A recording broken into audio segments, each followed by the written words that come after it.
Esta función ya ha acabado, pero ¿acaso alguien me ha preguntado? Yo todavía no he hablado y el dragón ni siquiera me ha mirado. Después de cantar y bailar, todos a sus casas volvieron a entrar. Yo, sin embargo, en la cueva he de estar, aburrida y deprimida, sin poder jugar. Echo de menos el palacio, cantar.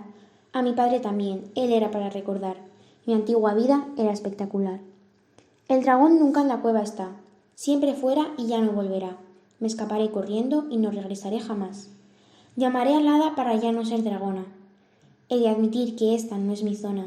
Mi mundo está en otra galaxia más juguetona. Una vez abandonada esa cueva, dormiré a la luz de la luna, en el desierto, frente a una duna. Sin mis mantas, mas ya perdí una fortuna. Mañana por fin mi familia vendrá. Unos seres verdes y con antenas entrarán. Yo me quitaré la máscara, la historia acabará y volveré a mi vida de verdad.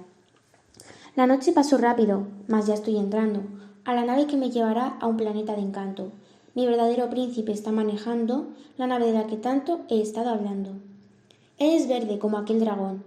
Tiene sus ojos grandes como un camaleón. Lleva una chaqueta larga, es gordo y comilón. Ya no llevo mis prendas rosas. Soy verde como el resto, mucho más hermosa, con una panza algo escandalosa. Por fin llegamos al planeta, mi hogar. Aquí pensamos cómo el mundo conquistar, cómo ser los reyes de la tierra y también del mar. Eso sería genial.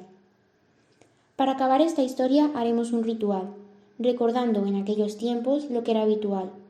Y con este final, hasta aquí llega este cuento real.